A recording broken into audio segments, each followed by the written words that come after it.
Hey, howdy, hey, everybody. How about a little casual talk amongst friends? That's what we're going to do today. I'm going to teach you the fundamentals of the ukulele. And what I mean by that is I'm going to tell you all about the instrument. We're going to go from top to bottom. Not really going to give you a history. So it is a history class. But it's the things that you should know about an instrument that you're playing. It's basics, and it's the way that you should probably be playing the instrument.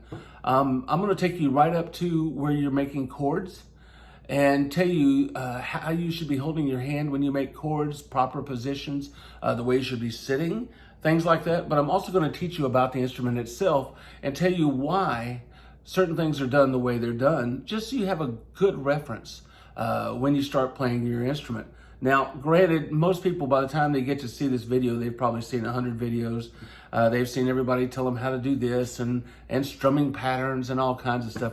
But what is it that, how do you know what you should be doing or the way you should be holding it? This is something that I've come up with over the years that actually starts with giving you what the instrument is in a sense of how it's made, and it gives you a foundation of how it's played. How about that? Came up that all by myself. So let's talk about this for a second. So the instrument itself, a lot of people, when they first start playing, let's see if this sounds familiar to you. Somebody comes up and they say, you've got this instrument, I've got this ukulele, oh, I've been having so much fun. Why don't you get one too and we'll play together? And then so you buy an instrument, and then they come up and they go, okay, now take this ukulele, and what I want you to do is I want you to take your third finger and I want you to put it on the fretboard, and I want you to put it on that string right there, and I'll push down right there and go, oh, that's a C. Go for it. A lot of us learn that way. I personally, when I went to figure out what a ukulele was, I didn't even know how to spell it. I saw Jake Shimabukuro playing in what is the name of the park? Central Park, almost 12 years ago. And it was his video. He only had a few thousand views on it at the time. And I saw him play that, and I just went crazy. I said, man, I got to have that. And he called it an ukulele. And so I tried typing in everything in the world, trying to get something to come up. And I finally figured it out. And I ordered one that night. And I waited impatiently for it to get there, because back then things didn't show up overnight like they do now. But I got it and I taught myself. Now, I'm an old guitar player. And so when I look at a picture of how to make a chord, for me, I mean, I already knew what to do. And so I realized in all the years that I started doing this and teaching people how to play, that there were certain things that a lot of people really didn't have an understanding of. So let's start off with this first. Before we get into anything else, let's talk about the instrument itself. This is a tenor-sized ukulele. This is a mainland ukulele. And this is one of my favorite instruments that I have at the moment because it's very bright. It projects really well. But there's certain aspects of this instrument that are same on all sizes of instruments. You actually have 4 sizes of instruments. You have a soprano, you have a concert, you have a tenor, like this one, and they're getting bigger in size. Soprano is the smallest. You even have one smaller than that now, Supernissimo and all those different type of little sizes. But just basically, you have a soprano, you have a concert size, then you have this one, which is a tenor size, and then you have a baritone. Now, the first 3, the soprano, the concert, and the tenor, they all have the same tuning. So when you tune G, C, E, A, unless you live in Canada, and it's a different tuning. But you tune G, C, E, A, and then on a baritone, it's going to be different. And for the life of me, I can't remember what it is. I'm supposed to be teaching a class, and I cannot remember what it is. It's, I'll have to come back to that. Anyway, long story short, while you make fun of me, let's talk about the instrument. So all of the instruments, though, all the different sizes, even the baritone, they all have the same makeup. And what I mean is the parts of the instrument are all the same. So let's start at the top. This part of the instrument up here is actually called a headstock. And the headstock is where the strings attach to the tuners.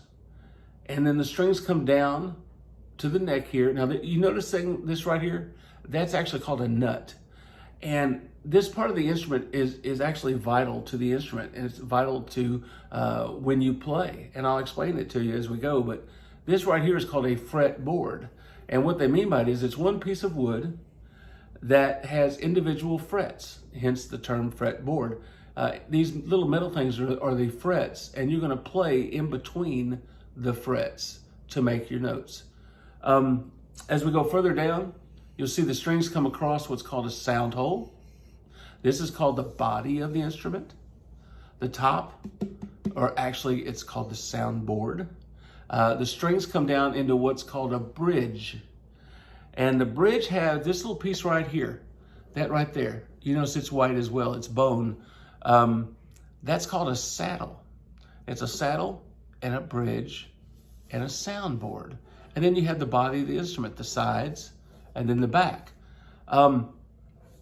Why do I tell you all this?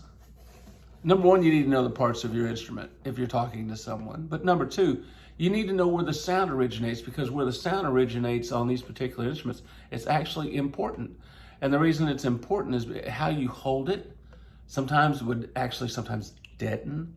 It'll deaden the sound. So you got to pay attention to a lot of things about this instrument when you play it. It is an instrument. When I was a kid, I thought it was a toy. I didn't realize that it was an actual instrument that people wrote music for, and all the different varieties of things that you can do on this thing is just fantastic. But let's talk about where the sound comes from.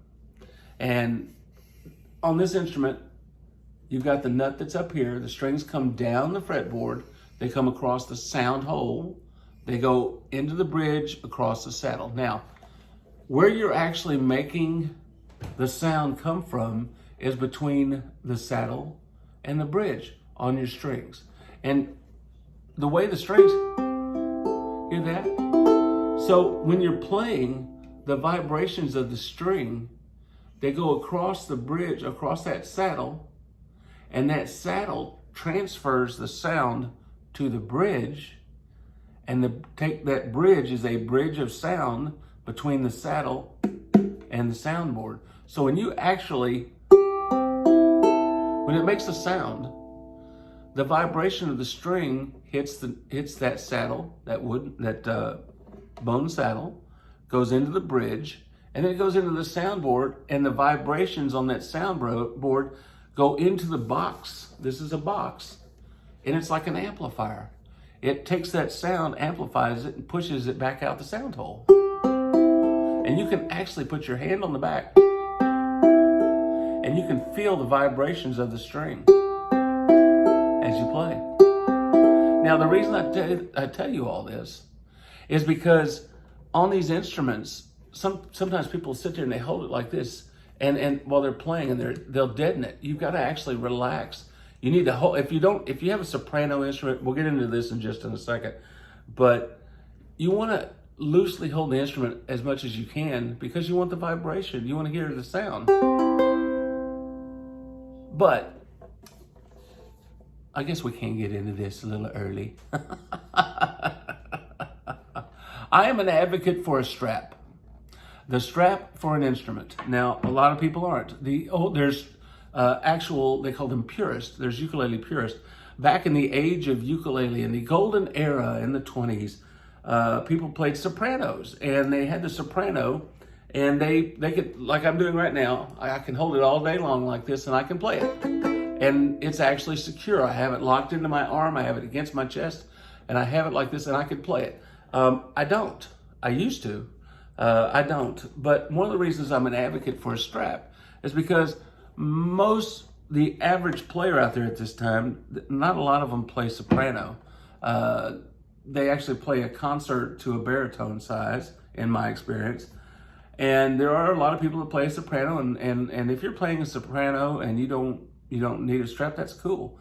But there's a lesson to be learned here, and that lesson is that with a strap brings freedom. And that the easiest way to explain this is if you have a strap and you have it on your instrument and you're holding your instrument, the freedom is you don't have to hold the instrument. You'll find that a lot of people that play without a strap, that play with a concert, tenor, anything bigger than a soprano, they actually use this hand to hold the instrument or they hold it right here. So therefore your hands are not free because you're constantly holding the instrument up. A strap actually frees your mind and your hands because it's now taking the tension off your hands, and these hands are free to do whatever you want to do. More freedom on the fretboard, more freedom with your strumming. You're not actually using it to tension the instrument to support it. It's just the reasons why I choose a strap. And any music store can put a strap on an instrument for you, even a soprano size. So I'm sure I'll get a lot of flack for that somewhere. But we were talking about the instrument itself and why I was telling you about the makeup of the instrument. Well, in this particular case, one of the reasons that I wanted to get into explaining the body of the instrument and the makeup of the instrument is because the chords themselves that you use, the chords are actually showing you where to put your hand on the fretboard. So in essence, think about it like this. Before we ever make a chord, before we ever do anything else, there's actually part of this fretboard that is used in all the chords. And I'm going to show you how and why and all that too. But for right now, just know this. The instrument itself, that right there is the headstock. These are your tuners. That's how you keep the instrument in tune, either tighten it or loosen it. Your strings come from the nut down to the body of the instrument, go across the saddle into the bridge. Your sound is actually made by your soundboard. That's right. So that's where we are at the moment. That's all you need to know at the moment. Now, we're going to get into something a little bit different, and it's actually how you're going to take this instrument and you're going to hold it. And why is it this way? Your instrument is held at a 30-degree angle to your body, similar to this. Now, like I said before, you could have a strap. If you don't have a strap, the easiest thing to do is you take your arm and you lock your arm, take the instrument, put it in the arm, and lock it in the crook of your arm and hold your arm across the lower part of the instrument. And then it's in place and it's at a 30-degree angle. Why is this important? Okay, how many of you ever seen classical guitarists? Have you ever seen a classical guitarist? What they do is they sit and they perform, and they have like a little stool that they put their left leg on, and the guitar sits at an angle. Why do they have it at an angle? Because you see all these fancy rock and roll dudes, and they're out there, I said rock and roll dudes. They're out there and they're holding the instrument like this, and they're playing like this. If you're playing your instrument like that, eventually what's going to happen is your hand's going to hurt. It's just going to hurt if you haven't been playing very long. And I can tell you from personal experience, it hurts. The instrument's actually designed to be held this way for a particular reason. The reason is this. It has to do with how your body is designed. That's true. So let's put it this way. If you hold your hand up just like this, everybody, waving at you. If you hold your instrument, your chord hand up this way, left or right, whichever one it is, but it's your chord hand. If you hold it like this, and then you tend to turn it like this, right? What you're going to notice is there's a lot of tension right here, because you're holding it at an angle like this. You're going to hold it out straight up and down, and then you're going to do this, and there's tension here. Well, why is that? Reason being is because your body is actually designed to take care of itself. So when you take your hand, it's actually designed, if you take your hand, let's say, and you're going to like have something to eat. You got yourself a nice little biscuit right there. You got yourself a biscuit. Sorry, it's all I can think of, so I'm going to say biscuit. It's actually the example that I've used for years because I love biscuits. You can look at me and tell me that I love biscuits. But you got a biscuit in your hand. Now, are you going to take that biscuit and put it to your mouth? Yes, you are. So take your hand, relax your hand, and take it to your mouth. Is there any pain involved with that? No. What about if you put it right here? No, there's not. Your body is designed ergonomically to take care of itself. So when you have your hand like this, like you're going to eat that biscuit, you weren't designed to take that biscuit and do this with it, like playing a rock and roll type ukulele. No, it's actually designed to do this. So if you have that instrument at a 30-degree angle, the way it's supposed to be, or around that, like this, when you take your hand like you're going to feed yourself, what happens? It's relaxed. And it's in the right position to where it could actually go towards your mouth. That is the way it's supposed to be. And your hand won't hurt. And then what I'm fixing to show you in just a second, it's also going to take you to where your hand position, your thumb won't hurt either. Some people like me, I used to have pain right here, and it's because I hold my thumb like this, and I still do. It's habit forming. I've tried for years, and I constantly I do a self check because my thumb's up there, and I try not to do that because I've taught the right way to do it for so long. I try to do it the right way.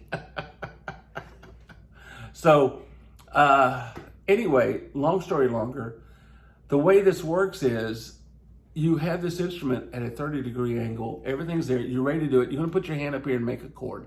You're actually going to make a chord right now. So what do you do with this hand?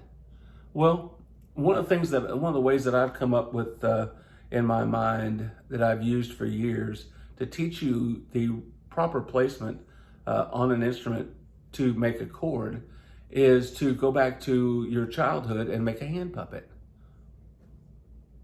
Now, what does this hand puppet do besides mock me all the time?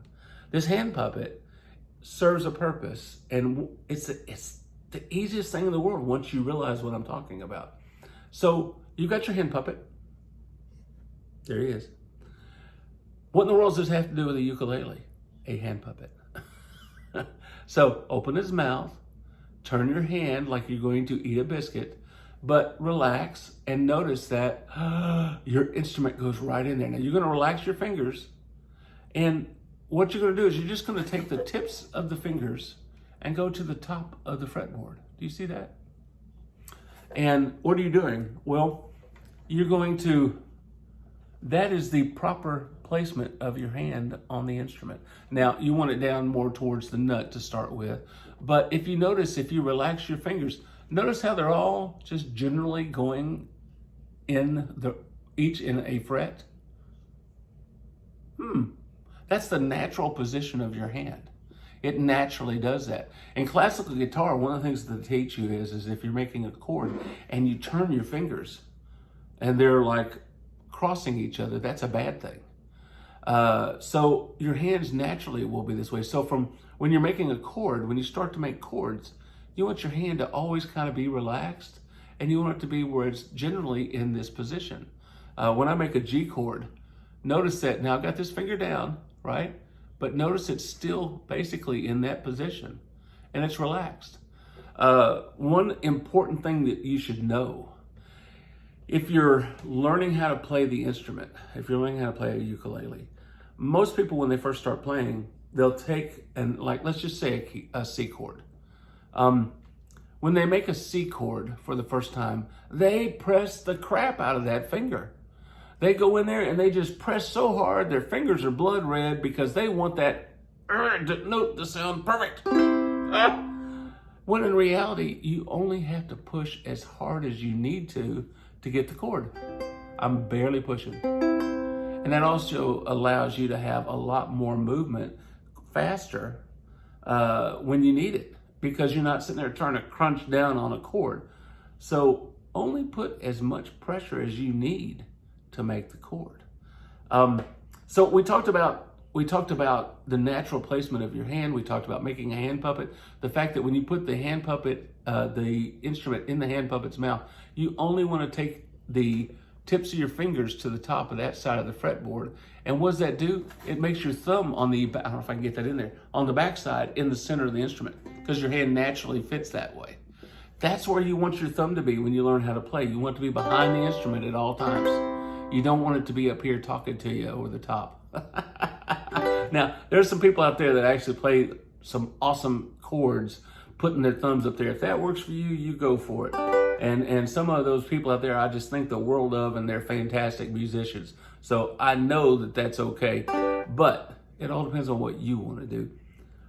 We talked about chords. We talked about the makeup of the instrument. So let's do something real quick before we start talking about actually making a chord on this instrument. you think about the way that you hold the instrument, you think about the way your hand position is on the instrument, and you're going to be making a chord, but do you know about the actual structure of a chord? What does it represent on the instrument? And how is this going to help you? Knowing the actual structure of this chord pattern that's on a piece of paper will help you because it's in relationship, a direct relationship with the actual fretboard. So I have a magic board over here, and I'm going to program this board. I'm going to program this board so that it will magically show you what I'm talking about. So let's draw the instrument. You want to? We're going to, I don't know if I could do this way or not. I'm going to draw the instrument. And so for right now, that is the top of the instrument. So that's the top of the instrument, right? And that's what I showed you. That's the headstock. And then down here, this is going to be what? This is going to be the nut of the instrument, right? That's the nut, like that. Then, now, headstock, nut, tuners. How is that important for a chord? You might ask. Let me show you. So we're going to draw the fretboard. So I'm going to come down through here. I'm going to draw the outside of the neck.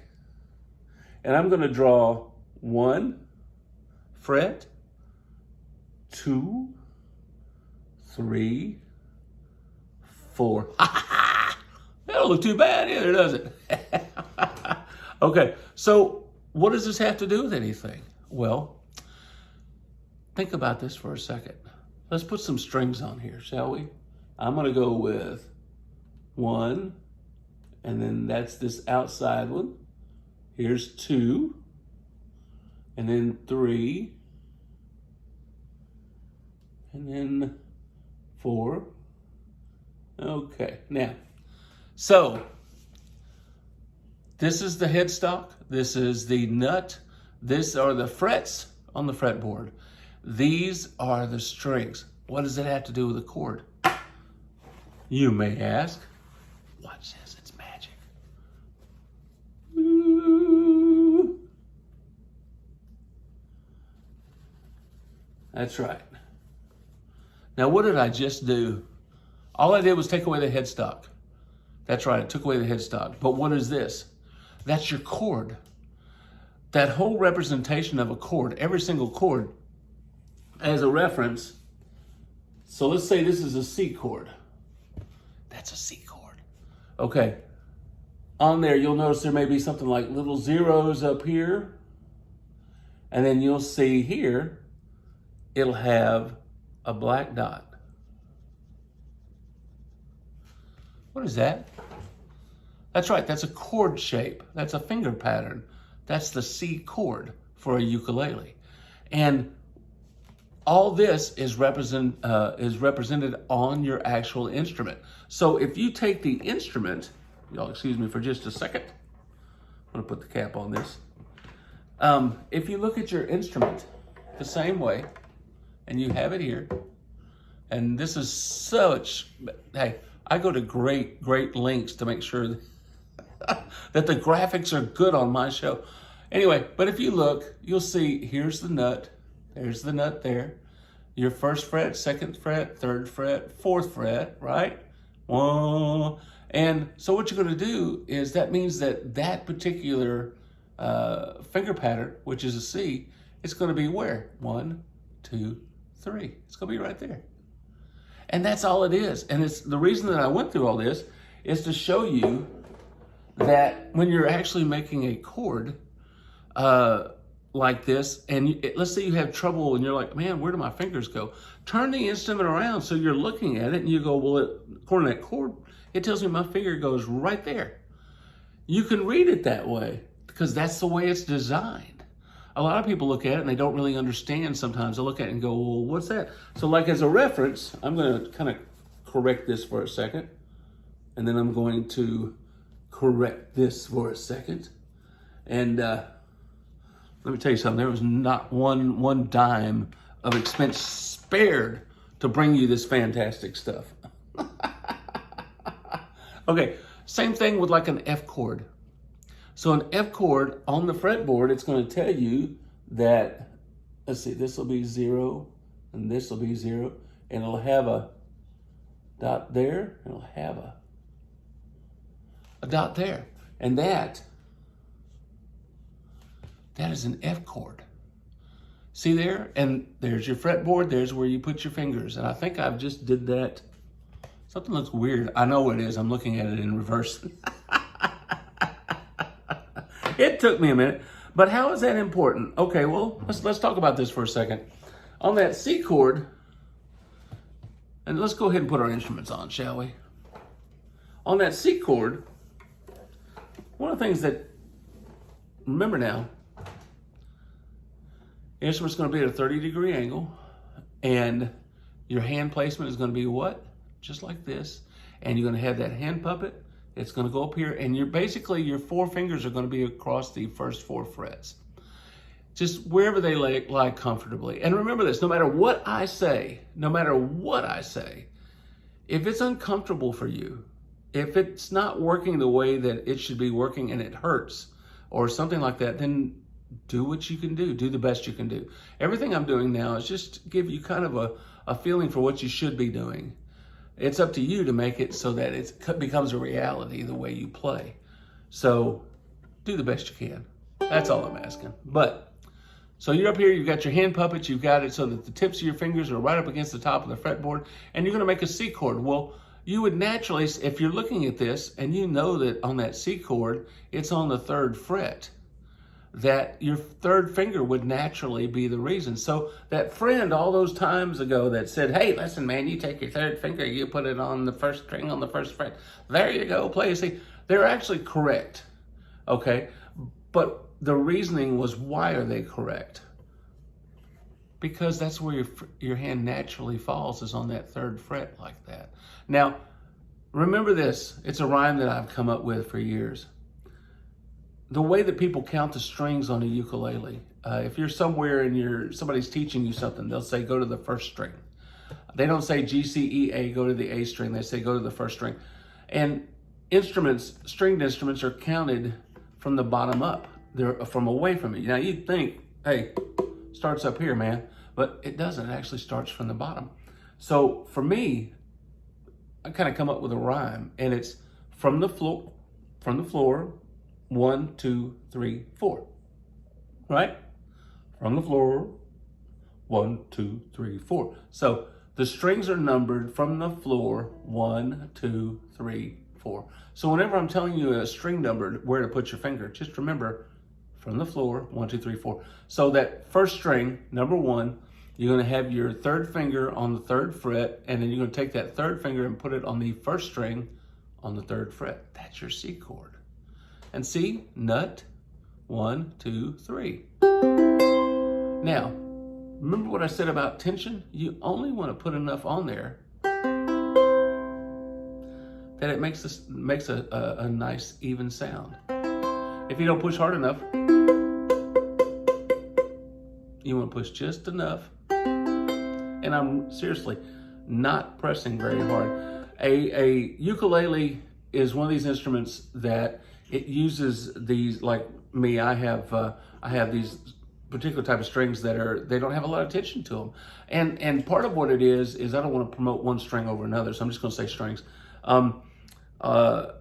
But these particular strings, as compared to a guitar has metal strings. And you could say nylon. I'm having a hard time remembering anything at the moment. It's late for me here. But these particular strings, they don't have a lot of tension to them compared to other strings. So it's not going to take a lot of tension for you to put your fingers on there and to make a chord.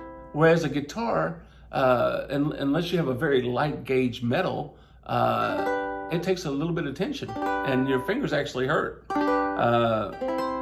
after you get through playing for a while. So kind of blessed in the sense that a ukulele doesn't have as much tension that way.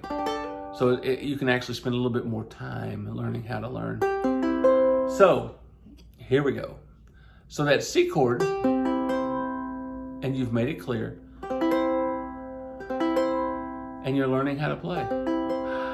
Now, Some people, when they strum, you're first learning how to play, they're strumming with their thumb. And I try to teach people to play with their index finger. And what you're going to do is you're going to take that index finger and you're going to play with your nail. You're going to strum down with your nail.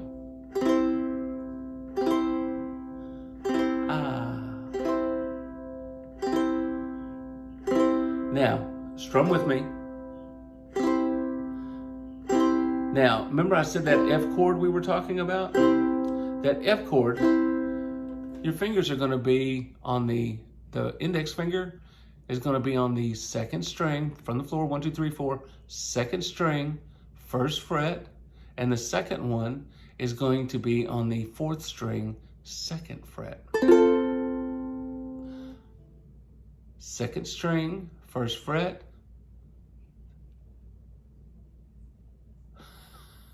Having a no. Second string, first fret, and then fourth string, second fret. What do you think? Now, one of the things that you need to remember is everything in chord progression and going from one chord to another, it's about ease of transition and speed. You want to make it the easiest way that you can get from point A to point B, from C to F as quick as you can, and you also want to make it just as easy as you can. So speed and ease of transition, always. And when you're playing a song, you're actually going to be thinking, what's my next chord that I'm going to go to so I can remember to switch my fingers back over. And there's a C, and then we're going to go to an F, right? C, and then an F.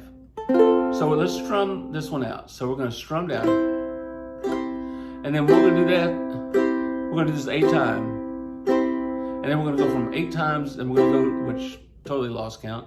1, 2, 3, 4, 5, 6, 7, 8. Then we're going to go to F.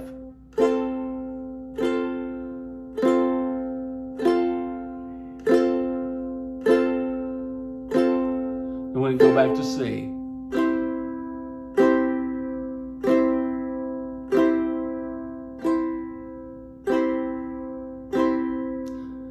Now, what are we doing? We're building a song.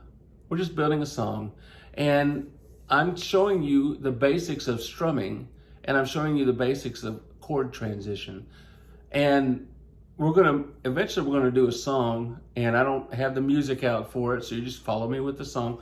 But we're gonna do what's called a G chord next, or a G, well, let's see, G7 maybe? Or G. I can't remember, we're gonna do one of them. Let's do G. And actually I'm just playing everybody, we're gonna do G.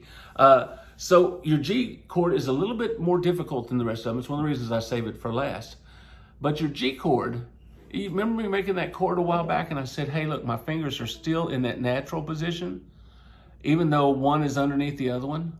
So what you're gonna do is you're gonna take your index finger, you're gonna go on that third string of the second fret, you're gonna take your second finger, you're gonna put it on the first string. So your hand's just almost like a little sideways like that. That first string, and then you're gonna take your third finger and you're gonna make like a little triangle pattern and you're gonna put it on the third fret, the second string. That is a G. Now I know a lot of people that make it reverse. I've seen them do it, and however you think it's comfortable, this is actually the way that it should be made. Well, who am I to say? Make it the way you wanna. This is the way I do it. So when we're gonna learn how to play, we're gonna start off with that C, right? This is what we're gonna do. Now you're gonna sing with me, You Are My Sunshine. You are my sunshine, my only sunshine. Now F, you make me happy. That's an F. When sky's back to C, and back to F, and back to C. Now here comes a G. Please don't take my G away. One more time. You are my sunshine, my only sunshine. F, you make me happy. And back to C, and back to F. Now don't take my G away. Now, you could strum like that the rest of your life if you wanted to. And I'm just going to throw this in here now, because normally I just show you how to get to a point. And that's where we're at. We're at a point. You've learned the instrument. You know all the parts of the instrument now. You know the headstock, the fretboard. You know the nut, the saddle, the bridge. You know where the sound comes from. The sound comes from the string going across the saddle, through the bridge to the soundboard. And the soundboard takes it and picks up the vibrations, and it broadcasts it through the box out the sound hole. You also know that there's a natural position for your hand to be in to play a chord. It's relaxed. It's basically pointing towards your mouth. You know that the instrument's supposed to be held at a 30-degree angle because that is the natural position for your hand to play in a comfortable position. All these things work to make a good player. You know that in order to make your chords, you want them to be where you can make them as fast and as easy as possible to go to the next chord. But when you strum, I do an old-fashioned strum. And literally, you could just play this way if you want to. That's basically, you're counting out the beats of the rhythm with your strum, right? Which you could do, but after a while, what you want to do is you want to take that strum pattern and you want to do what's called a bum ditty. I call it a bum ditty, but it's hit, down, and then back up. So you're going to hit somewhere around the top, hit, and then on that fourth string, right? And then you're going to go down. And then you're going to come back up. You're going to take that finger and come back up. And if you get really good, you can pretend like you have a little pick in your hand, and you can come up on that thumbnail. So you go.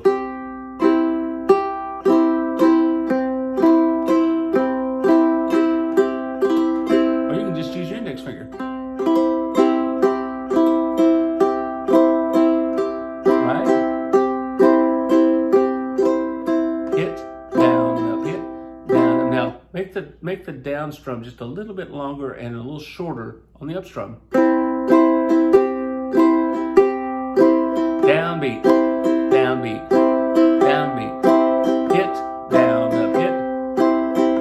You are my sunshine, my only sunshine. You make me happy when skies are gray. You'll never know, I love you. Please don't take my sunshine away. Now speed up a little bit. Hit, down, up, hit, down, up, hit. Ready? You are my sunshine, my only sunshine. You make me happy when skies are gray. Never know, dear, how much I love you. Please don't take my sunshine away. You are my sunshine, my only sunshine. You make me happy when skies are gray. You'll never know, dear, how much I love you. Please don't take my sunshine away. Well, I hope you learned something. Hope you learned something. Hope it was a lot of fun. I love this class, and I love teaching this class. And big thing about it is to give you the fundamentals of learning how to play. And the fundamentals of how to play will take you from now to forever. The ability, or will give you from now to forever the ability of how to hold the instrument correctly and how to play the instrument correctly. So I hope y'all are all doing okay out there. Hope y'all are having a good day. Hope everything's going your way. Hope you made it all the way to the end with me. Y'all have a great day. Thank y'all so much. God bless.